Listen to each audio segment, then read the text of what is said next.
हिंदू धर्मात एकादशी व्रताला फार मोठं महत्त्व आहे. त्यातही पौष महिन्यात येणारी पौष पुत्रदा एकादशी ही अत्यंत पुण्यदायी आणि फलदायी मानली जाते. या एकादशीला पुत्रप्राप्ती, संतान सुख, कुटुंबाची समृद्धी आणि भगवान श्री विष्णूंची विशेष कृपा प्राप्त होते, असं शास्त्रांमध्ये सांगितलं आहे. असं मानलं जातं की जे दाम्पत्य श्रद्धेने आणि विधीपूर्वक पौष पुत्रदा एकादशीचं व्रत करतात त्यांच्या जीवनातील संतानाशी संबंधित अडचणी दूर होतात. तसेच हे व्रत केल्याने पूर्वजन्मीची पापं नष्ट होतात, घरात सुखशांती नांदते आणि भगवान विष्णूंचा आशीर्वाद सदैव प्राप्त होतो. मित्रांनो, या एकादशीशी संबंधित एक अतिशय प्राचीन आणि प्रभावी कथा सांगितली जाते. ही कथा मनापासून ऐकल्यानेच अनेक संकट दूर होतात, मनोकामना पूर्ण होतात आणि जीवनात सकारात्मक बदल घडून येतात. त्यामुळे ही कथा प्रत्येक भक्ताने श्रद्धेने ऐकणं अत्यंत आवश्यक आहे. आजच्या या व्हिडिओमध्ये मी तुम्हाला पौष पुत्रदा एकादशी व्रताची संपूर्ण कथा, महत्त्व आणि व्रताचे लाभ सविस्तर सांगणार आहे.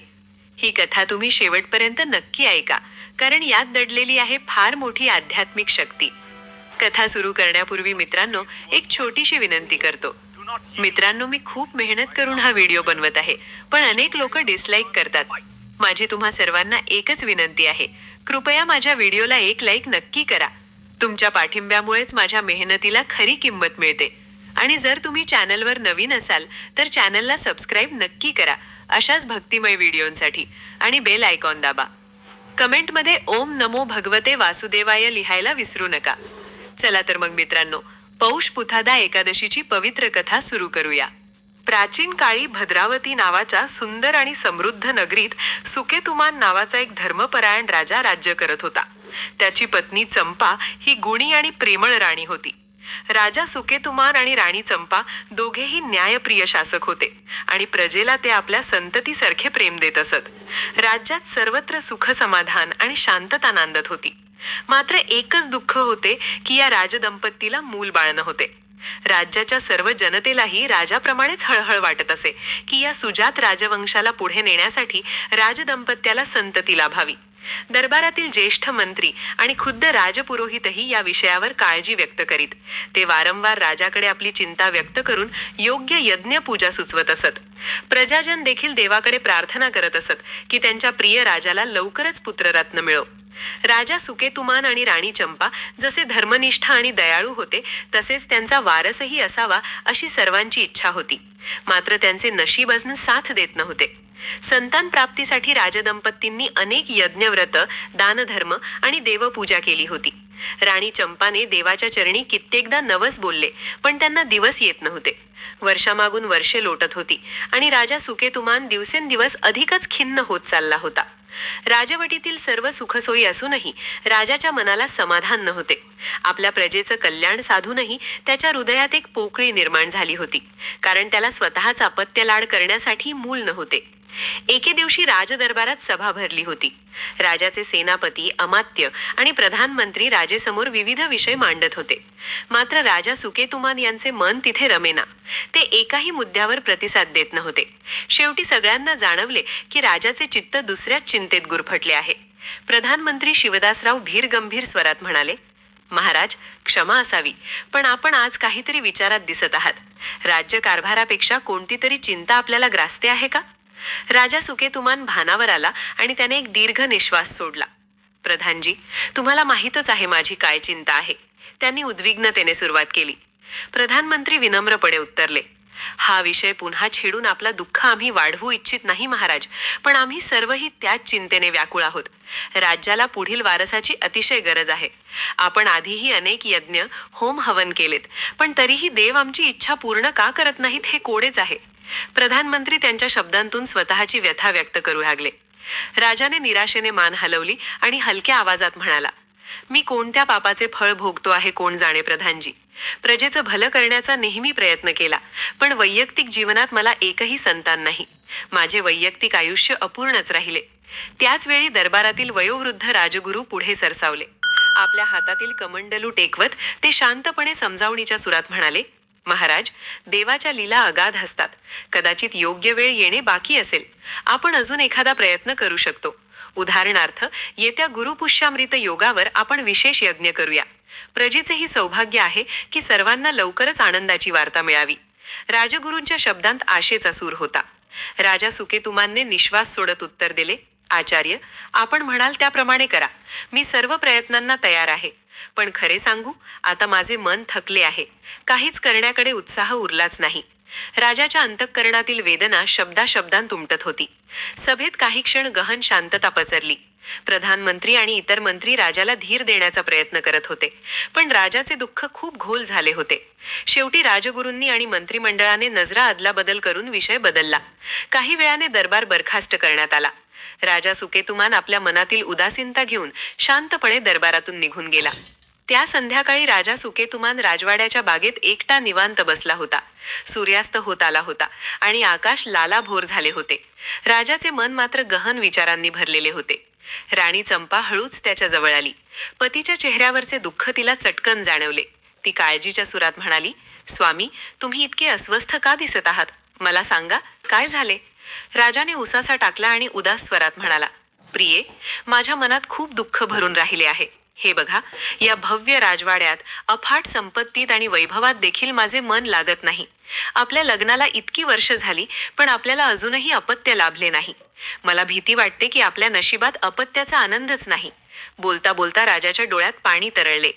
राणी चंपाने राजाच्या हातावर आपला मृदू स्पर्श ठेवला आणि प्रेमाने समजावत म्हणाली, महाराज, असे निराश होऊ नका. आपण दोघांनीही देवाचा आश्रय सोडलेला नाही. भगवान विष्णू नक्की आपल्यावर कृपा करतील. प्रत्येक गोष्टीला योग्य काळ असतो. आपण धीर धरा. राजाने डोळे पुसले आणि हताशपणे उत्तर दिले, चंपा, मी देवावर श्रद्धा ठेवण्याचा प्रयत्न करत आहे, पण दररोज मला माझे आयुष्य अपूर्णच वाटते. पुत्र नसल्यामुळे माझ्या वंशाचा दिवाच मालवला आहे. माझ्या पश्चात आपल्या राज्याला वारस नसेल आणि माझे पितर स्वर्गातही असंतुष्ट राहतील. त्यांच्या तृप्तीसाठी तरी मला संतती हवी आहे. बोलता बोलता राजाचा आवाज भरून आला. राणी पुन्हा शांतपणे म्हणाली, स्वामी, मी प्रत्येक देवदेवतांची मनोभावे प्रार्थना केली आहे की आपल्याला लवकरात लवकर मूल होऊ दे. आपणही आशा सोडू नका. कदाचित भगवंत आपली परीक्षा पाहत असतील. राजा दीर्घ श्वास घेत म्हणाला, तुझे म्हणणे बरोबर असेल प्रिये. आपण उद्याच मंदिरात जाऊन श्री विष्णूची पूजा करू. कदाचित तो आपली प्रार्थना ऐकेल आणि कृपा करेल. राणीने हलकेच मान डोलावली. त्या रात्री राजा आणि राणी काहीसे आश्वस्त मनाने झोपी गेले, तरीही अपत्य प्राप्तीची आस त्यांच्या मनातून जात नव्हती. पुढच्या दिवशी सकाळी राजा सुकेतुमान आणि राणी चंपा दोघेही लवकर उठले. त्यांनी राजमहालातील श्री विष्णूच्या मंदिरात जाण्याची तयारी केली. राणीने सुंदर रेशमी वस्त्र परिधान केले आणि केशांमध्ये फुलांचा गजरा माळला. तर राजानेही स्नान करून पवित्र वस्त्रे धारण केली. मंदिरात पोहोचताच राजदंपतीने विठ्ठल रुक्मिणीच्या अलंकारिक मूर्तीसमोर नतमस्तक होऊन वंदन केले. राजमहालातील राजपुरोहितांनी विधिवत पूजा सुरू केली. सुगंधी फुलांनी सजवलेल्या देवसमोर राणी चंपाने कमळ आणि तुळशीदल अर्पण केले. राजा सुकेतुमानने दोन्ही हात जोडून डोळे मिटले आणि तल्लीन होऊन प्रार्थना करू लागला, हे परमेश्वरा, आमच्यावर कृपा करा. आम्हाला संततीचा आशीर्वाद द्या. तुमच्याशिवाय आम्हाला आशेचा किरण नाही. प्रार्थना करताना राजाच्या डोळ्यात अश्रू उभे राहिले. मंदिरात पुजाऱ्यांचे मंत्रोच्चार आणि घंटानाद सुरू होता. त्या पवित्र नादात राजाचे मन भगवान विष्णूच्या चरणी शरण गेले. पूजा संपल्यानंतर राजाने सुवर्णाच्या 3 विशाल दिव्यांना प्रज्वलित केले. प्रकाशमान ज्योतींनी संपूर्ण मंदिर उजळून निघाले. राणी चंपाने भक्तिभावाने प्रसाद स्वीकारला आणि देवाप्रती कृतज्ञता व्यक्त केली. त्या सकाळच्या दर्शनाने राजदंपतीचे मन काहीसे हलके झाले. दोघांनीही वाटले की आता देव नक्की दयाळू होईल. पण पुढील काही आठवडे सरले तरी त्यांच्या आयुष्यात काहीच बदल झाले नाहीत. दिवसामागून दिवस गेले. राणीची कूस अजूनही रिकामीच होती. राजाचे मन पुन्हा अस्वस्थतेच्या गर्तेत ओढले जाऊ लागले. काही दिवसांनंतरही त्यांच्या प्रार्थनांना कुठलाच प्रतिसाद मिळाला नाही. राजाचे मन दिवसेंदिवस अधिक व्याकुळ होत गेले. एके पहाटे राजा सुकेतुमान अचानक जागा झाला. मनाची अस्वस्थता शमविण्यासाठी त्याने राजवाड्यातून एकट्याने दूर कुठेतरी निघण्याचा निर्धार केला. कुणालाही काही एक न सांगता अजाणत्या मार्गाने राजा आपल्या घोड्यावर आरूढ होऊन राजवाड्यातून बाहेर पडला. राणी, मंत्री किंवा पुरोहित कोणालाच राजाच्या निघून जाण्याची बातमी लागली नाही. राजा सुकेतुमान घोड्यासह जंगलाच्या दिशेने निघाला. प्रसन्न सकाळ होती, पण राजाच्या हृदयात मात्र वादळ उठले होते. आपल्या दुःखापासून काही काळ दूर जाण्यासाठी आणि शांतता शोधण्यासाठी तो घनदाट अरण्यात प्रवेश करू लागला. जसजसा तो अधिकाधिक जंगलात शिरत गेला, तसतशी सभोवतालची हरियाली दाट होत गेली. उंच वृक्षांची छाया त्याच्यावर पडू लागली. काही तर वृक्ष इतके घनदाट आणि प्राचीन होते की त्यांच्या विशाल फांद्या आकाशालाही झाकून टाकत होत्या. हे महावृक्ष जणू शतके ओलांडून उभे होते आणि त्यांचा दरारा पाहून राजाला विस्मय वाटला. आसपास जंगली फुलांचे ताटवे उमलले होते. रंगीबेरंगी फुलपाखरे आणि मधमाशा त्या फुलांभोवती गुंजारव करत होत्या. दुरून कुठेतरी हरणांचा कळप सावधपणे धावत जाताना दिसला, तर एका बाजूला निळा मोर पिसारा फुलवत नृत्य करीत होता. अरण्याच्या नीरव शांततेत नैसर्गिक सुरांवलीची एक आलापी ऐकू येत होती, जी राजाच्या व्याकुळ मनाला क्षणभर का होईना शांत करत होती. भवती विविध पक्ष्यांचे किलबिल ऐकू येत होते. सूर्योदयाची कोवळी किरणे झाडांच्या पानांमधून चंचलपणे जमिनीवर पडत होती. त्या निसर्ग सौंदर्यातही राजाचे मन मात्र आपल्या मूलहीन अवस्थेबद्दलच विचार करत होतं. राजा किती वेळ जंगलात भटकला हे त्यालाही समजले नाही. सूर्य डोक्यावर येऊ लागला तसे दुपारची वेळ झाली. आता त्याला भूक आणि तीव्र तहान लागून त्रास होऊ लागला. पाण्याशिवाय पुढे एक पाऊल टाकणेही कठीण झाले. सुकेतुमान राजा पाण्याच्या शोधात व्याकुळ होऊन इधर उधर पाहू लागला. त्या घनदाट जंगलात कुठे स्वच्छ पाण्याचा झरा किंवा ओहोळ सापडतो का म्हणून तो आणखी खोल जंगलात जाऊ लागला. भटकंती दरम्यान क्षणभर राजाच्या मनावर नैराश्याचा गडद काळोख दाटून आला. एका विशाल वृक्षाच्या सावलीत तो काही क्षण थांबला. सतत चालून तो कंटाळलो व थकून गेला होता आणि मनात भीषण विचारांची गर्दी होऊ लागली. मला या जीवनात काहीच सुख नाही. संततीविना माझे जीवनच व्यर्थ ठरले आहे. असा निरर्थक जीव जगण्यापेक्षा इथेच प्राण सोडले तर? स्वतःच्याच मनात तो विचार करू लागला. दुर्दैवाने आत्महत्या करण्याचा एक क्षणिक संकल्प त्याच्या मनात चमकून गेला. पण पुढच्या क्षणीच कुठून तरी त्याच्या अंतरात्म्याचा आवाज आला, नको सुकेतुमान, असा कृत्य घोर पाप आहे. याने तुझे दुःख संपणार नाही, उलट आत्म्याला कलंक लागेल. हा दुबळेपणा सोडून दे. राजाने डोळे घट्ट मिटले आणि अर्धवट डोक्यात आलेला वाईट विचार झटकून टाकला. भगवंतावर श्रद्धा ठेव, स्वतःवर असा घाला घालू नकोस. तो स्वतःलाच धीर देऊ लागला. थोड्या वेळाने राजाला पुन्हा उभारी आली. त्याने निश्चय केला की जितके जमेल तितके पुढे जाऊन पाहू. आशा सोडायची नाही. आपला घोडा घेऊन तो पाण्याच्या शोधार्थ पुन्हा निर्धारपूर्वक मार्गक्रमण करू लागला. राजा पुढे पुढे जातच राहिला. दुपार कलायला आले तसे त्याच्या तहानेने अधिकच ग्रासले. आता मात्र देवाची कृपा झाली. कोणत्या तरी शुभ पुण्यफळामुळे राजाला काही अंतरावर लखलखणारे पाणी दिसले. तो आशेने घोड्याला त्या दिशेने घेऊन गेला. तेथे त्याने एक सुंदर सरोवर पाहिले. त्या सरोवराचे पाणी निळेशार निर्मळ होते आणि पाण्यावर शुभ कमलांची फुले तरंगत होती. सरोवराच्या काठावर काही राजहंस आणि बदके शांत विहार करत होती. परिसरात एक स्वर्गीय शांतता जाणवत होती. राजाने घोड्यावरून उडी मारली आणि घाईघाईने सरोवराच्या निर्मळ पाण्याचे घोट भरभरून प्याला. थंडगार पाणी प्याल्याने राजाची तीव्र तहान भागली आणि शरीराला नवे बळ मिळाले. सरोवरावर तहान भागवल्यानंतर राजाने आजूबाजूस निरीक्षण केले. त्याला लक्षात आले की सरोवराच्या किनाऱ्यावर काही आश्रम दिसत आहेत. दूरवर त्याने अनेक ऋषीमुनी एका समूहात आसनावर बसलेले पाहिले. ते सर्व ध्यान आणि वेदपठणात तल्लीन दिसत होते. त्या परिसरात पवित्र मंत्रांचे उच्चार घुमत होते. बहुतेक सर्व ऋषी प्रसन्न मुद्रेने डोळे मिटून शांत हास्य चेहऱ्यावर ठेवून बसले होते. काही जण पद्मासनात तर काही वृक्षाखाली सुखासनात ध्यानस्थ होते. काही ऋषींकडे जटांचे मुकुट होते तर काहींनी रुद्राक्षाच्या माळा घातल्या होत्या. कुणाच्या कपाळावर भस्माचे त्रिपुंड विलसत होते. सूर्यप्रकाशात त्यांची श्वेत दाढी व केश प्रकाशमान भासत होते. या तेजस्वी मुकुटधारी योगीजनांचे दर्शन होताच राजा सुकेतुमांच्या हृदयात अभूतपूर्व शांतीची अनुभूती येऊ लागली. इतक्यात राजाला एक विलक्षण शकून जाणवला. त्याचा उजवा डोळा आणि उजवा हात अचानक हलकेसे फडफडले. पुरुषाचा उजवा डोळा अशा प्रकारे फडफडणे शुभ फलाची चाहूल मानली जाते. हे पाहून राजाच्या हृदयात आशेचा किरण चमकून गेला.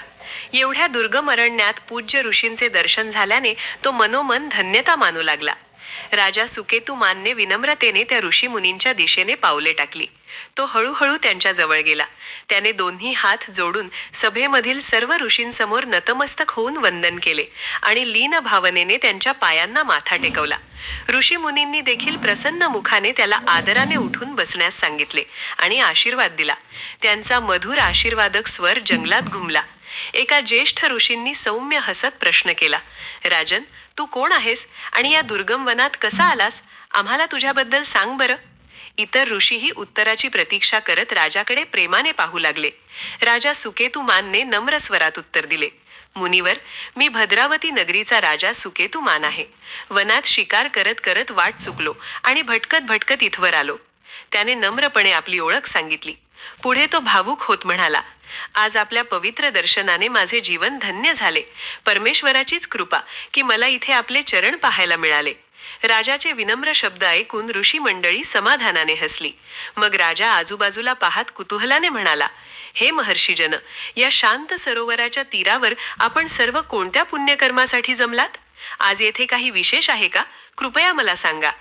त्यावर एका ऋषीने उत्तर दिले, राजा सुकेतुमान, आम्ही सर्व विश्वदेव आहोत. काही दिवसांनी माघ महिना सुरू होणार आहे आणि त्या पवित्र महिन्यात स्नान यज्ञांची सुरुवात होईल.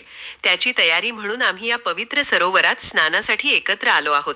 विशेष म्हणजे आज पौष महिन्यातील शुक्ल पक्षातील एकादशी तिथी आहे. या एकादशीला पुत्रदा एकादशी म्हणून ओळखले जाते.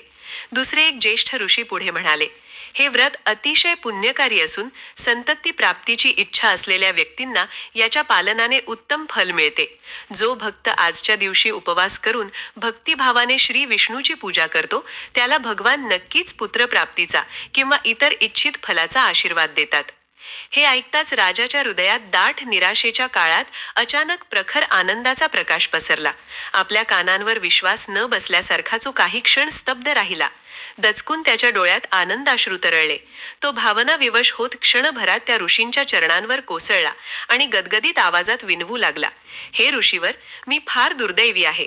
माझ्या घराण्यात एकही संतती नाही. पुत्रप्राप्तीच्या आशेने मी कित्येक यज्ञ पूजा केले, कितीही प्रयत्न केले, पण माझी इच्छा अद्याप पूर्ण झालेली नाही. आता आपल्या कृपेने आणि या पवित्र व्रताच्या प्रभावानेच मला आशेचा किरण दिसत आहे. कृपा करून मला या पुत्रदा एकादशीचे व्रत कसे करावे याची विधी सांगावा आणि आपल्या आशीर्वादाने मला पुत्रप्राप्ती द्यावी. मी आजच संपूर्ण निष्ठेने हे व्रत आचरण करण्यास तयार आहे. राजाची आर्त विनंती ऐकून ऋषी मंडळींचे हृदय द्रवल्यासारखे झाले. एक कृपाळू ऋषी पुढे आले आणि प्रेमळ आवाजात म्हणाले, राजन, तू बिलकुल चिंता करू नकोस. आजचा दिवस तुझ्या जीवनात परिवर्तन घडवेल. आज पुत्रदा एकादशीचा पुण्यदायी प्रसंग आहे. तू या व्रताचे सर्व नियम श्रद्धापूर्वक पाळ. आमच्या सोबत या सरोवरात स्नान करून देवाची उपासना कर. आम्ही सर्वजणही हे व्रत पार पाडत आहोत. तुझे भाग्य उजवे आहे की अरण्यात स्वतः विष्णूची कृपा तुला धावून मिळाली आहे. आम्ही तुला आशीर्वाद देतो की या व्रताच्या प्रभावाने आणि श्री विष्णूच्या कृपेने तुला नक्कीच सुयोग्य पुत्राची प्राप्ती होईल. बाकीच्या सर्व ऋषींनीही तथास्तु असा एकमुखी उच्चार करून राजाला आश्वस्त केले. राजाचे हृदय आनंदाने भरून आले. त्याने पुन्हा सगळ्यांना वंदन केले. राजा सुकेतुमानने तत्परतेने त्या दिवशीचे व्रत स्वीकारले. सर्वप्रथम त्याने त्या पवित्र सरोवरात भक्तिभावाने स्नान केले आणि ओले वस्त्र बदलून स्वच्छ पांढरी वस्त्रे धारण केली. त्यानंतर ऋषींच्या आश्रमात उभ्या आसमंताला साक्षी ठेवून त्याने श्री विष्णूची मनोभावे पूजार्चा सुरू केली. उपवासाचे कठोर नियम पाळण्याचा त्याने संकल्प केला. राजाने अन्न जलाचा त्याग करून केवळ पाण्याचेही त्याग करण्याची तयारी दर्शवली, पण ऋषींनी त्याला फक्त पाणी पिऊन उपवास करण्यास सांगितले. दिवसभर तो त्या ऋषींबरोबर भजन पूजन आणि भगवान विष्णूच्या महिमेची कथा कीर्तन श्रवण करण्यात रमला. विष्णूंच्या दिव्य लीलांची कथा ऐकताना राजाचे चित्त अधिकाधिक शांत आणि भक्तिमय होत गेले. वैकुंठात भगवान विष्णूही आपल्या भक्ताची ही निष्ठा पाहून प्रसन्न होत होते. राजाच्या परमार्थ भावनेने परमेश्वर प्रभावित झाले आणि मनोमनी त्यांनी आशीर्वाद दिला. या एकादशीच्या पुण्यबलाने या राजाच्या मनोकामना पूर्ण होऊ देत. त्या दिवशी संध्याकाळी राजाने आश्रमातील दिवट्या प्रज्वलित करून पुन्हा एकवार भगवंताचे हरिनाम स्मरण केले. सूर्य मावळून अंधार दाटला तरी राजा आपल्या संकल्पावर ठाम होता. एकादशीच्या रात्री त्याने पूर्ण जागरण केले. शीतल चांदण्यांनी भरलेल्या आकाशाखाली आश्रमाच्या परिसरात राजा डोळे मिटून बसला होता आणि भगवान विष्णूचे ध्यान करत होता. कधी तो श्रीरामाचे नाम मनात जपत होता तर कधी श्रीकृष्णाच्या लीलांचे गुणगान मनात गुणगुणत होता. त्या वनातील त्या लहानशा आश्रमात राजाला अलौकिक शांततेचा अनुभव येत होता. जणू काही त्याने आपल्या सर्व चिंता, वेदना आणि आकांक्षा हळूहळू श्री विष्णूच्या चरणी समर्पित केल्या होत्या. त्या रात्री एक अद्भुत समाधान त्याच्या चेहऱ्यावर पसरले होते. पुढील दिवशी सकाळ झाली आणि द्वादशीचा शुभ प्रहर उजाडला. सूर्योदयाच्या क्षणी राजाने विधीपूर्वक व्रताचा पारणा करण्यास सुरुवात केली. आश्रमातील ऋषींच्या मार्गदर्शनाखाली त्याने सरोवराच्या जलाने आचमन करून उपवास सोडला. दिवसभर उपवास केल्याने त्याच्या चेहऱ्यावर थकवा होता, पण व्रत पूर्ण केल्याचा आत्मिक आनंदही झळकत होता. सुकेतुमान राजाने सर्व ऋषी मुनींचे आदरपूर्वक पुन्हा एकवार आभार मानले आणि पाय धरून प्रणाम केला. सर्व श्रेष्ठ ऋषींनी त्याला उदंड आयुष्याचे आणि इच्छापूर्तीचे आशीर्वाद दिले. राजा सुकेतुमाना, तुला लवकरच आपल्या व्रताचे चांगले फल मिळेल. श्रीहरी तुला तेजस्वी पुत्र प्रदान करो, असे शुभवचने ऋषीजनांनी उच्चारली. आकाशात तेव्हा स्वच्छ सूर्यप्रकाश पसरला होता. राजाच्या मनातील जड दुःख जणू वितळून गेले. त्याला हलके हलके वाटायला लागले. एक विलक्षण आशावादाने आणि उत्साहाने तो भरून गेला होता. राजा सुकेतुमानने आपला घोडा पुन्हा सज्ज केला आणि आनंदाने आपल्या राजधानीची वाट धरली. भगवन, तुझ्या कृपेमुळेच आज माझ्या जीवनभराच्या अभिलाषेला दिशा मिळाली, असे तो मनात म्हणत देवाचे पुन्हा पुन्हा स्मरण करत होता. त्याच्या अंतःकरणात आता समाधानाचे आणि आशेचे कारंजे उडत होती. स्वतः विष्णूचे स्तुतिगान तो हृदयात गात होता. घोडा सुसाट पळवत तो आपल्या भद्रावती नगरीकडे वेगाने निघाला. इकडे भद्रावती राजवाड्यात राजा सुकेतुमान अचानक बेपत्ता झाल्याने सर्वत्र हळहळ व्यक्त केली जात होती. महाराज कुठल्याही सूचना न देता निघून गेल्याचे समजताच राणी चंपा प्रचंड व्याकुळ झाली. दरबारातील मंत्री, अंगरक्षक आणि सैनिक राजाचा चहूबाजूंनी शोध घेऊ लागले. पण एक रात्र आणि एक दिवस उलटून गेला तरी राजाचा मागमूस मिळत नव्हता. राणीने दिवस रात्र देवी देवतांना साकडे घातले.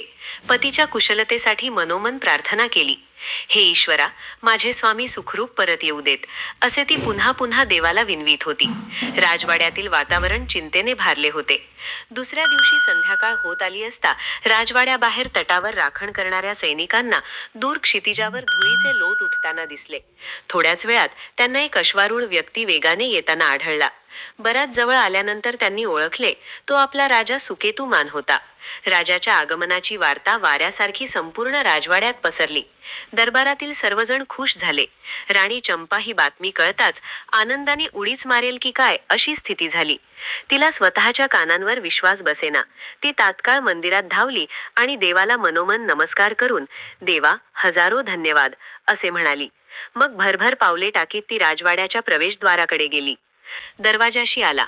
तो घोड्यावरून उतरतो न उतरतो तोच राणी चंपा धावत जाऊन त्याच्या भेटीला पोहोचली. स्वामी, एवढेच शब्द तिच्या तोंडून निघाले आणि आनंदाश्रूंनी ती ओथंबून आली. राणीने दोन्ही हातांनी भगवानाचे आभार मानले आणि पतीला वळसा घालून सावरण्याचा प्रयत्न केला. तुम्ही सुखरूप परत आलात, हे भगवानाचे आशीर्वादच आहेत. तुम्ही अचानक कुठे निघून गेला होता? मला किती काळजी वाटली माहिती आहे का? असे ती अधीरतेने बोलू लागली. राजाच्या डोळ्यातही अश्रू उभे राहिले. त्यांनी राणीच्या खांद्यावर हात ठेवला आणि प्रेमाने म्हणाला, प्रिय चंपा, मला माफ कर. मी तुला काही न सांगता निघून गेलो. पण माझे मन एवढे व्याकुळ झाले होते की मी स्वतःवर ताबा ठेवू शकलो नाही. पण पहिले तू शांत हो. मी सुखरूप परतलो आहे ना? राजा सुकेतुमानने मग राणीला आपल्या प्रवासात घडलेल्या सर्व घटना कथन केल्या. कसा तो जंगलात भरकटला, ऋषींचे अद्भुत दर्शन कसे झाले, पुत्रदा एकादशीचे महत्त्व आणि व्रत कसे केले, सारं काही त्यांनी उत्कटतेने सांगितले. हे अद्भुत वृत्त ऐकून राणी चंपा अक्षरशः भारावून गेली. तिने टाळ्या वाजवत नकळत दोन्ही हात जोडले आणि श्री विष्णूला मनोमन वंदन केले. भगवान विष्णू खरंच महान आहेत. त्यांच्या कृपेनेच आता आपल्याला पुत्रप्राप्ती होणार आहे, राणी आनंदाने म्हणाली. राजा सुकेतुमाननेही उत्स्फूर्तपणे जय विष्णू असा उद्गार काढला. दोघांचेही चेहरे आशेने उजळून निघाले होते. सारा राजवाडा त्या संध्याकाळी परम आनंदात न्हाऊन निघाला. त्या घटनेनंतर फार काळ लोटला नाही. परमेश्वराची कृपा प्रत्यक्ष घटनेत उतरू लागली. राणी चंपाच्या अंगी काही नव्या लक्षणांनी राजवैद्यांना सुखद शंका आली. काही दिवसांनी तपासणीनंतर राजवैद्यांनी खुशखबर दिली की राणी चंपा गर्भवती असण्याचे स्पष्ट झाले आहे. ही आनंद वार्ता समजताच राणीच्या आनंदाला पारावार उरला नाही. आनंदाच्या भरात राणी चंपाच्या डोळ्यातून आनंदाश्रू धारा धरू लागले. तिने दोन्ही हात उंचावून देवाचे आभार मानले. तत्क्षणी सेवक सेविकांनी ही गोड बातमी साऱ्या राजवाड्यात पसरवली. ऐकता ऐकता संपूर्ण परिसरात आनंदाचे जल्लोषाचे स्वर घुमू लागले. राजा सुकेतुमानला बातमी समजताच त्याने हसतमुखाने राणीचा हात हातात घेतला. दोघांनीही एकमेकांकडे बघत जय श्री हरी असा उद्गार काढला. राजाने मनोमन देवाचा आशीर्वाद मानला. गर्भधारणेपासून पुढील काळ अत्यंत सावधानतेत आणि आनंदात व्यतीत झाला. राणी चंपाची उत्तम काळजी घेतली जाऊ लागली. राजवैद्यांनी तिच्या आहार आरोग्याची पूर्ण योजना आखली. रोज सकाळी राजा सुकेतुमान स्वतः कुलदेवतेच्या देऊळवाटी तेलाचा दिवा पेटवत देवीला नमस्कार करीत आणि राणीच्या उदरातील बाळाच्या आरोग्यासाठी प्रार्थना करीत असे. राजवाड्यात उत्साहाचे वातावरण पसरले होते. नव्या पाहुण्याच्या आगमनाच्या प्रतीक्षेत सारा कारभार अधिक उमेदाने चालू होता. राणीच्या डोहाळ जेवणाचा समारंभही पारंपरिक रीतीने मोठ्या थाटामाटात साजरा झाला. राज्यातील सर्व मानकरी स्त्रिया आणि सुभग देवीदासी राणीला आशीर्वाद देण्यासाठी जमल्या. राणी चंपाला हळद कुंकू वाहिले, सुंदर पैठणीची ओढणी पांघरली आणि श्रीफळ दिले. सगळ्यांनी मिळून स्त्री शक्तीचे गाणे गायले आणि राणीच्या डोहाळ्यांना साखर आणि मिठाई भरवली. सगळ्यांचेच अंतःकरण भावनांनी भरून आले होते. दरबारातले कर्ते पुरुषही मंदिरात जाऊन साखर अर्पण करून आले. संपूर्ण राज्यात जणू त्या होणाऱ्या जन्माचे स्वागत करण्यास सज्ज होत होते. काही महिन्यांनी शुभ मुहूर्तावर राणीने प्रसूतीसाठी वेदना सुरू झाल्याची वार्ता आली. राजवैद्य, अनुभवी दाईमाई सर्व हजर झाले. राजाने स्वतः मंदिरात जाऊन तेलाचे दिवे प्रज्वलित केले आणि लक्ष्मीनारायणाला साकडे घातले. अखेर ती मंगलघडी येऊन ठेपली. प्रसूतिगृहातून नवजात बाळाच्या पहिल्या रडण्याचा टाहो राजाच्या कानावर पडला आणि त्याच्या डोळ्यातून आनंदाश्रू ओघळले. देवाला मनात धन्यवाद देत तो दाराशी थांबला. थोड्या वेळाने दाईबाईंनी बाहेर येऊन आनंद वार्ता दिली. राजन, तुम्हाला पुत्र झाला आहे. सुजलाम सुफलाम राज्याला युवराज प्राप्त झाला आहे. या शब्दांसह आनंदाचा एकच जल्लोष उठला. राजाने हर्षाने दाईला भरभरून इनाम दिले. राणी चंपाने निरागस बाळाला हृदयाशी धरून पहिलीच नजर प्रेमाने पाहिले तेव्हा तिथे उपस्थित सगळ्यांच्या डोळ्यांच्या कडा पाणावल्या. राजा सुकेतुमानही आत गेला. त्या लहानशा देवदत्त बाळाचे कमळासारखे सुंदर मुख पाहून तो नतमस्तक झाला. त्याने राणीच्या कपाळावर प्रेमाने हात फिरवला. चंपा, आपल्या प्रेमाचा हा दिव्य फल आहे, तो कृतज्ञतेने म्हणाला. राणीचे मन आनंद आणि वात्सल्याने भरून आले होते. त्या क्षणी दोघांनीही जय भगवान विष्णू असा गजर केला. राजकुमाराच्या जन्माने संपूर्ण भद्रावती राज्यात मोठा उत्सव सुरू झाला. प्रजेनेच नव्हे तर इंद्रदेवानेही जणू आनंदाश्रू बरसवले असे त्या दिवशी सर्वत्र म्हटले गेले. राजवाडा रोषणाईने न्हाऊन निघाला. रंगीबेरंगी फुलांच्या माळांनी प्रवेशद्वारापासून सभागृहापर्यंत सजावट करण्यात आली. सहस्रो दीप प्रज्वलित करून महाल प्रकाशमान केला गेला. नगारे वाजवले गेले, शंखनाद झाले आणि आनंदाचे घोष सुरू झाले. प्रजाजनांनी आनंदाने नृत्य गायन करून आपल्या राजदंपतींच्या सुखात आपला सहभाग दर्शवला. गल्लोगल्लीत पेढे, लाडू आणि सुगंधी वड्या वाटल्या जाऊ लागल्या. अनेक गिरिजान आणि दूरवरच्या प्रजाजनांनीही राजवाड्याकडे धाव घेतली. प्रत्येक जण आपल्या लाडक्या राजाला आणि राणीला शुभेच्छा देऊ लागला. राजा सुकेतुमानने त्या प्रसंगी भरघोस दानधर्म जाहीर केला.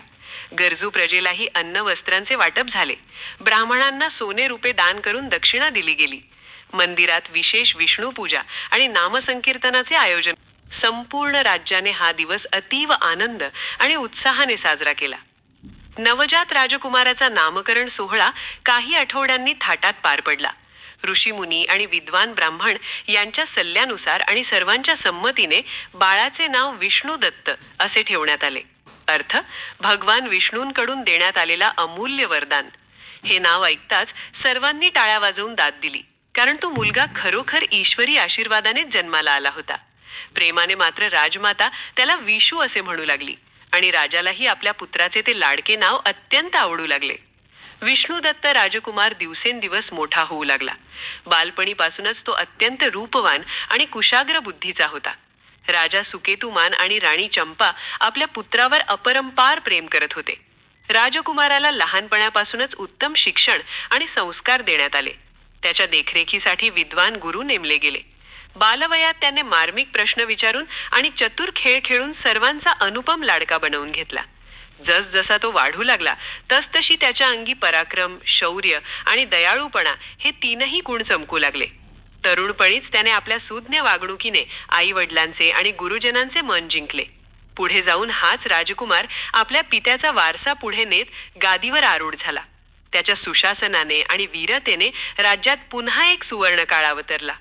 त्याने आपल्या पराक्रमाने शेजारील राज्यांनाही प्रभावित केले आणि दूरवर त्याची कीर्ती पसरली. संत सज्जनांनी त्याच्या राज्यात विज्ञान, कला आणि धर्माची गंगा वाहिली. राजा सुकेतुमान आणि राणी चंपा आपल्या पुत्राच्या यशस्वी कारकिर्दीने अत्यंत तृप्त आणि आनंदी झाले. त्यांच्या जीवनातील सर्व इच्छा परमेश्वराने पूर्ण केल्या होत्या. राजा सुकेतुमान आणि राणी चंपा यांनी आपल्या या पुत्रप्राप्तीसाठी ईश्वराचे अगणित आभार मानले. त्यांनी विशेष यज्ञ आणि महापूजा आयोजित करून परमेश्वराची कृतज्ञता व्यक्त केली. त्यांच्या जीवनातील अपूर्णता संपली होती आणि अखंड आनंद लाभला होता. पौष शुक्ल पक्षातील त्या एकादशी दिवशी त्यांनी जी श्रद्धा आणि तप दाखवले त्यामुळे त्यांना हे अद्भुत फल मिळाले. पुराण ग्रंथांनुसार या व्रताची कथा जो कोणी भक्तिभावाने ऐकतो अथवा कथन करतो त्याला अग्निष्टोम नामक महान यज्ञाइतके पुण्य प्राप्त होते असे वर्णन आहे. त्यामुळेच या व्रताची महती अपार मानली गेली आहे. या घटनेची स्मृती म्हणून दरवर्षी पौष पुत्रदा एकादशीच्या दिवशी ही कथा भक्तिभावाने सांगितली आणि श्रवण केली जाते. या कथेतून आपल्या प्रत्ययास येते की प्रामाणिक श्रद्धा आणि सत्कर्म यांच्या बळावर भगवंताकडून कोणतीही कृपा प्राप्त होऊ शकते. जो कोणी भक्तिभावाने पौष पुत्रदा एकादशीचे व्रत पाळतो त्याला इच्छित फल नक्कीच मिळते अशी जनश्रद्धा आहे. ही कहाणी आजही असंख्य भक्तांचा विश्वास दृढ करते. श्री विष्णूंच्या कृपादृष्टीने प्रत्येक जीवाला योग्य काळ आल्यावर सुख लाभते. त्यामुळे भक्तांनी विश्वास आणि धैर्य राखून धर्मपालन करत राहावे. शेवटी हा पवित्र पौष पुत्रदा एकादशी व्रतकथेत विष्णू भक्तीचा विजय आणि श्रद्धेचा महिमा यांचे सुंदर दर्शन घडते.